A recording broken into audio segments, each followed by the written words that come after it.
So the first thing we're going to do is pre-quilt our fabric to get it ready.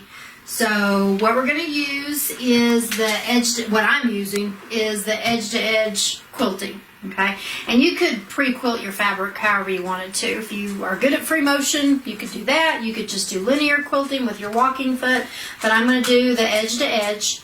And the book, if you haven't ever done the edge-to-edge, the book comes with a CD that has 10 different designs on it. On Bailey's, I just did the stipple pattern because that's how Mom quilted her quilt, was with the stipple. And now on Tyler's, I'm going to do the little holly design. Now, what you're going to do first, I'm going to kind of go through the steps of the book. Each pattern, come back over here. Each pattern has an A and a B design. Okay, so here's the holly. So there's an A and a B. The reason she has two designs is so that when you start doing your rows, they don't look so in line with each other. It'll give it more of a meandering kind of look.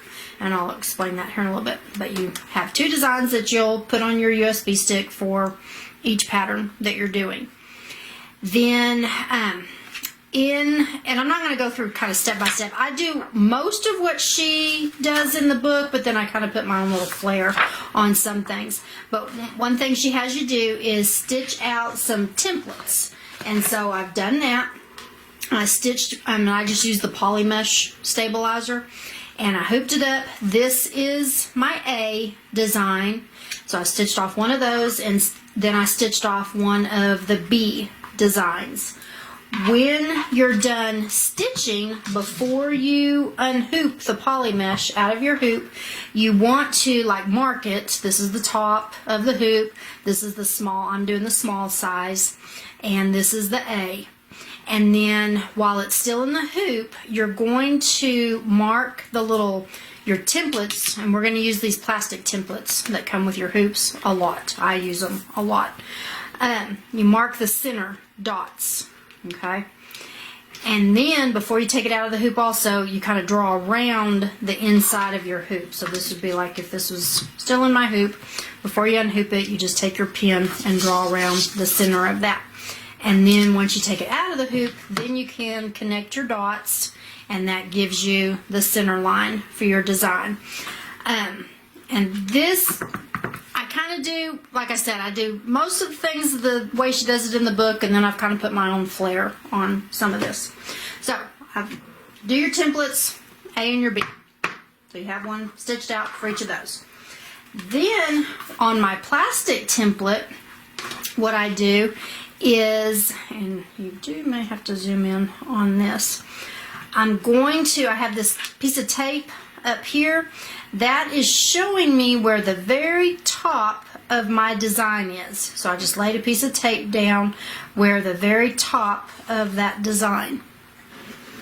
And then I also, these pieces of tape right here are showing me, I'm going to move this, see where it starts and where it stops.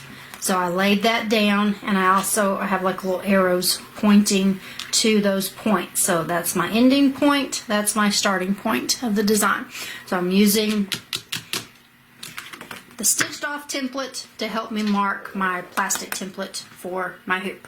So that's just kind of some of the prep work that I've done. And then when you start, okay, this is another thing I do a little bit different from the book. She goes in and she explains like how to measure your quilt and then decide how many rows you're going to do, and that kind of helps you decide where you're going to start and everything. I just, on all the ones I've done, I've just always started exactly in the center with my first row, and then I work out. So what I'm going to do first is you're going to stitch off a whole row of your A pattern. Okay, so that's what I've started doing on my fabric here. So I found the center of my fabric and I drew a line with the Frixion pins. And then I've started just stitching off my A. I've done 3 of them. I'm going to have to do 2 more. Now, you will notice I have a lot of extra batting out here on the side and down here at the bottom. That's because, like right here, I'm going to be able to get another whole design here, and then I'm only going to be able to get maybe half a design right here. So part of that's going to be stitching onto the batting. And so you want to make sure when you are laying this out, you have plenty of batting. Now, again, if you were actually doing a quilt, you would have backing, your backing here. Okay, and you can extend that out also. I'm going to line my stockings with another piece of fabric, so I don't have a backing. I just have my stocking fabric and the batting. So I'm stitching just through those 2 layers. But I've already done 3, and then I'm going to do 2 more here. So after you do your first one, or second or third one, we're going to say this is my 3rd one here, we're going to mark however much distance, however far apart we want each of these to be. So you can kind of see here, I measured down a 1/2 inch and I made a mark, and so I made sure the top of my design was lined up with that mark. And so now that I've stitched this one, I need to measure down. So I'm going to take my ruler and just line it up, get it on up here. Find where the very lowest point of your design is. So the lowest point of my design is this point right here. So I want my ruler, I'm getting just a straight line lined up with the line that I drew, and then I want that to be a 1/2 inch from that lowest point. So I'm just going to make me a mark right there. And so each of my patterns are going to be about a 1/2 inch. She says you can really do in the book, you can go anywhere from a 1/4 inch to maybe 3/4 of an inch. I wouldn't go, you don't want to go real far apart because you want it to look like they flow together. So I figured 1/2 inch is easy for me to find on my ruler. Now we need to hoop it for this next pattern. So I use this master hooper, and I'll look and see. I think they're still available. What they do is they hold your outside hoop. If you don't have something like this to help hold the outside of your hoop, you can use like that grippy, rubbery shelf paper liner stuff. Y'all know what I'm talking about. It's actually on the bottom of this stuff, on this stuff. You can take a piece of that and big enough for your hoop and lay it down on your work surface, and that helps your hoop kind of grip on that. So that helps. So loading that up. Now, what I've also done, and what she suggests in the book, is I've taken double-sided sticky tape and I've put some of that tape on the back side of my inner hoop. And that just helps it stick to your fabric when you're transferring it over to the outer hoop. And then what I'm going to do, I use my plastic template that I've marked. The only thing I'm going to worry about right now for this first row is this first piece of tape. Because remember, I positioned it where the top of my design was, the very top of my design. It goes right there. And remember, if y'all knew this, your hoops have arrows. The outer hoop has an arrow, your inner hoop has an arrow, and when you're using the template, you've got to make sure when you're hooping that those arrows are going to be lined up with each other. So mine's down here at the bottom on my outer hoop, it's down here at the bottom on my inner hoop. But I lay that template, plastic template, down in the inner hoop, and then I'm going to just line up that piece of tape with that mark there. Line up that center line of my grid on the line that I've marked. Squish the hoop down so that the tape that's on the back side of it kind of sticks to it. And then you can take that template out, pick up everything, and then bring it over to your outer hoop and squish it down in there. Then check it again. Make sure it didn't move while you were doing that. And put your template down in there good. And that's pretty good. Mine didn't move. Now, I'll be honest, on a couple of these others, it moved. And so I had to tweak it a little bit and kind of squish it one way or the other. That just worked out pretty good. And so I got it straight. So now I just tighten it up. And now we're going to go, take your template out, don't sew through that. Now we're going to go over to the machine and stitch off the next A design. Don't get scalped. Okay, now we're ready to stitch. You want to, in the book, she tells you to turn off like your scissor cutter. You don't want it to clip your threads. I'm trying to bring this up here so y'all can see. So I've done that already. So see how I have my thread tails at the beginning and at the end of the design, and I'll pull those to the back and knot them off, but that's going to help me when I go to line up my next row. So you want to turn those off. So just look in your book and it'll tell you how to do that, or call us and we'll tell you how to do that. But I've done that on this machine. And I want to bring up my bobbin thread before I start to sew. So I'm just going to hold on to my top thread, turn my hand wheel, and pull that bobbin thread up through the fabric. And now I'm just going to start stitching.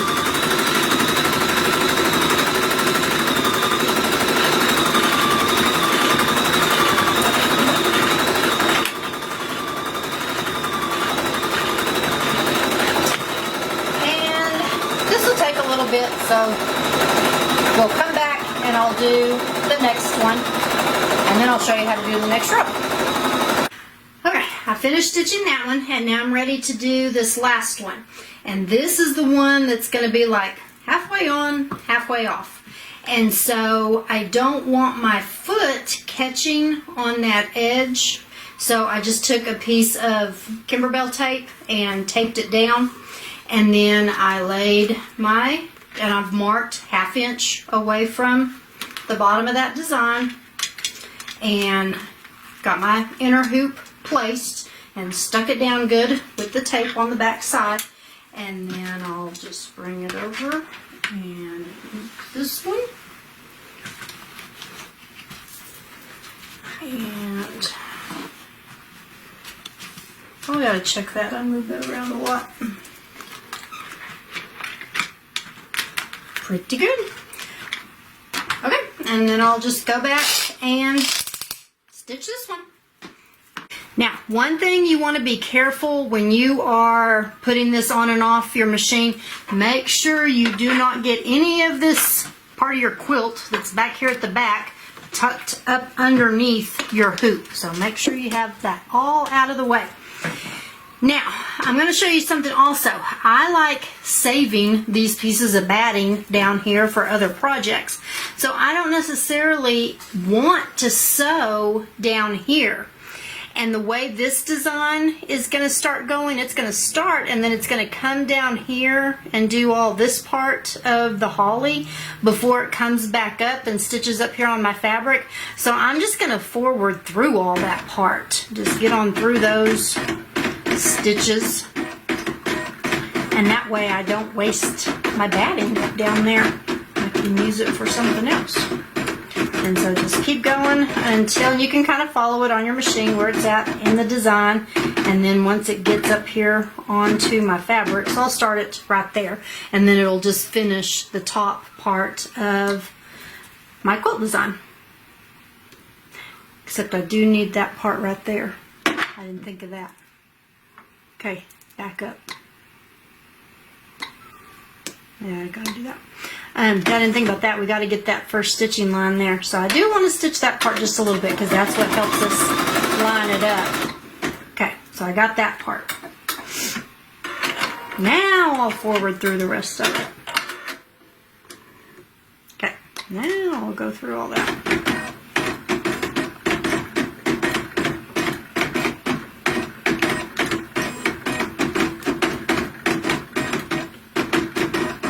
Shaking my spools of thread.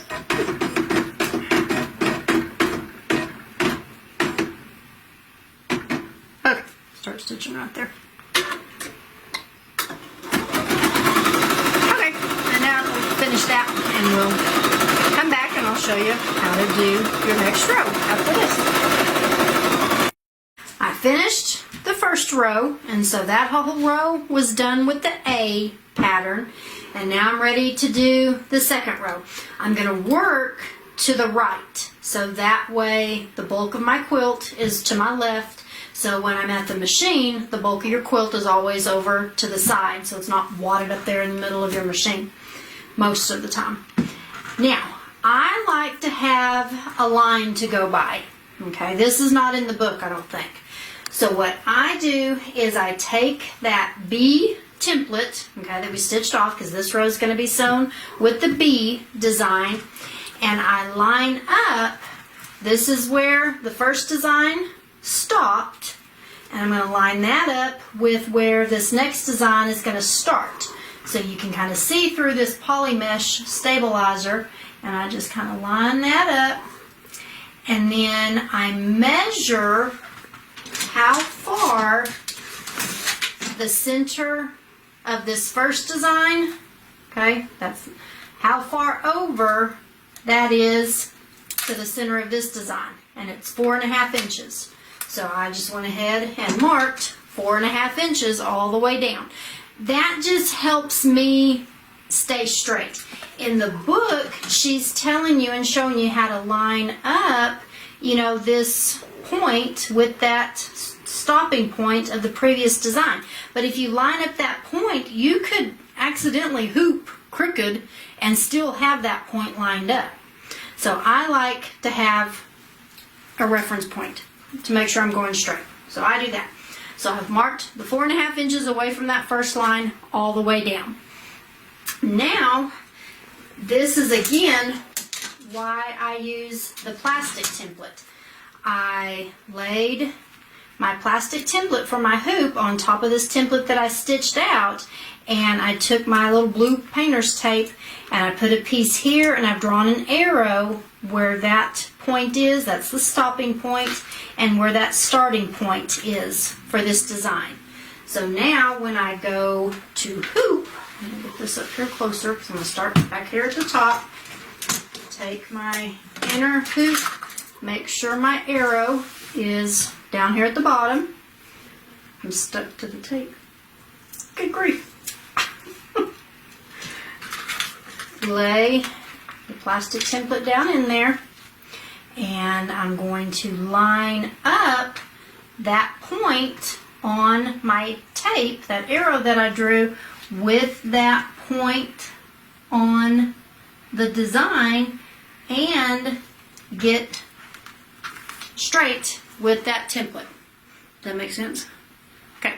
So I'm just checking that point right there. And you can, I mean, if you don't get it exact, you'll be able to nudge it a little bit when you get over to the machine. But the closer you get to that point, the less nudging you have to do once you're over there on the machine. So stick that tape down, and then bring it over here and hoop it.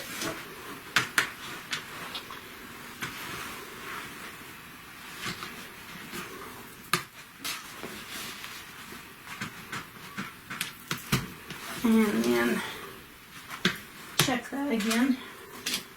Just make sure you're going straight and your point is there. That's good. Okay. Now we're going to go back over to the machine. Okay, so when I got back to the machine, I pulled up the B design. And you can once you get it to your sewing screen, you want to forward your machine so that it's at the very first stitch. So on the Berninas, it automatically, when you go to the sewing screen, it automatically takes the needle to that very first stitch.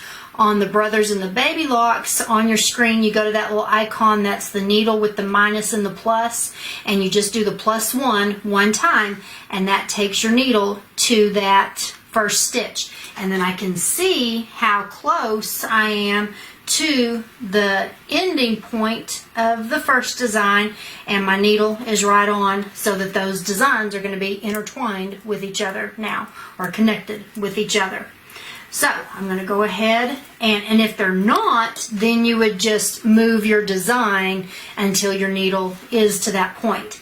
Now, on the Brothers and the Baby locks, if you have moved your needle to that very first stitch, the machine will not let you move it until you go back. So you have to do the -1, go back, then it will let you move it, and then you can +1 again and check it.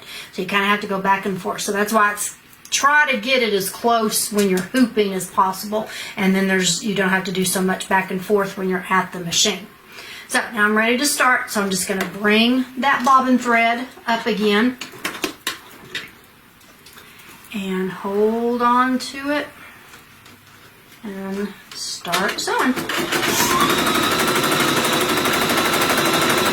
And when it's done, we'll come back and I'll do the next one, show you one more time, and then I'll just keep doing this row all the way down with the V design. Okay, I'm ready to do the next design. I went ahead and I've done a couple because our battery on the camera was dying, and so we plugged it into charge. So I've done a couple more, so I'm ready to do the next one.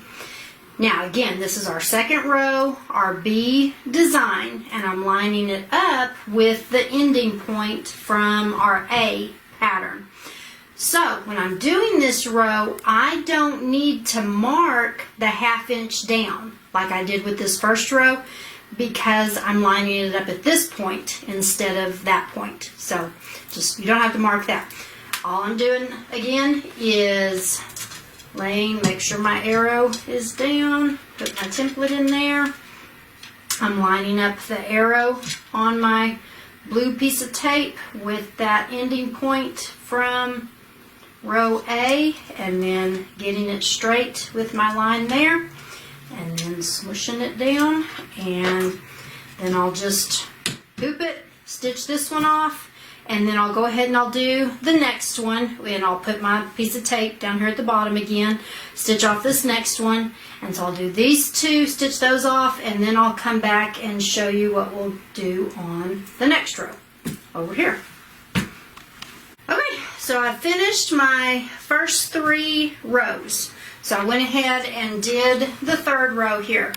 So the first row was with pattern A, then I switched to pattern B for the second row, and then I went back to A for the third row and just matched up my beginning point, from the previous design, or the ending point from the previous design with the beginning point from the next design. So now I need to do the other half. Now, if you were actually doing a quilt, you would probably, and you ended up with this much, you would probably go ahead and do another row here. But I don't need to for my stockings. I just need the 5 rows. So I've done 3, so now I need to do the 2 rows over on the other side. And again, A, B, A. So you would think I would do this row with B, but you don't. What we're going to do, we're actually going to use A again, because this was my top. I started here on these 3 rows and worked down. What I'm going to do now is turn the whole thing over, and now I'm going to start working down this way.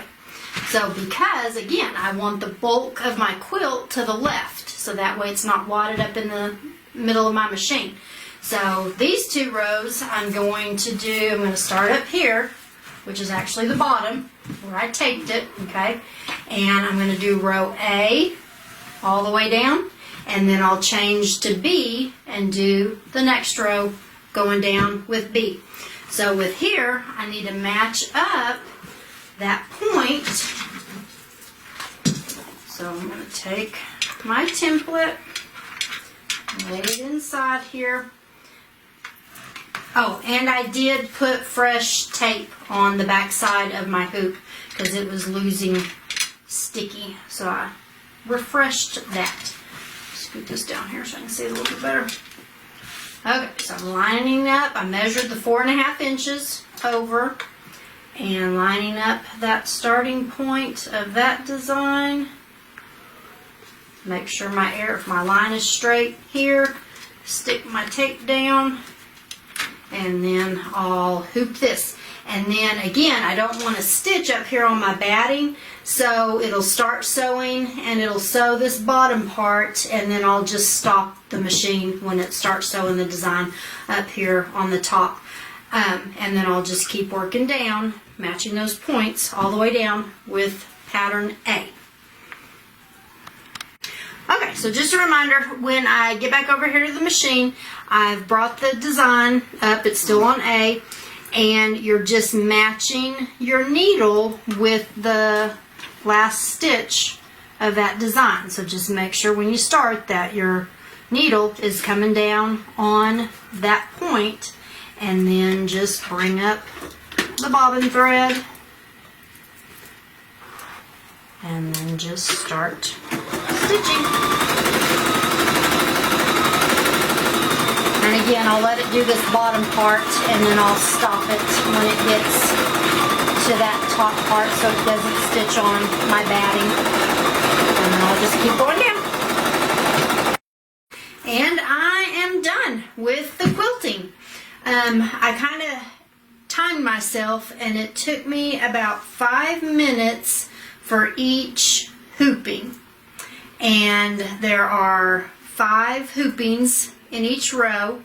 So even if you round up, that was 30 minutes for each row.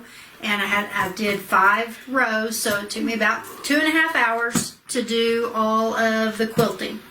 And to finish it up, what I'll do is just pull these thread tails to the back and tie them off, and then hit it with the steam iron.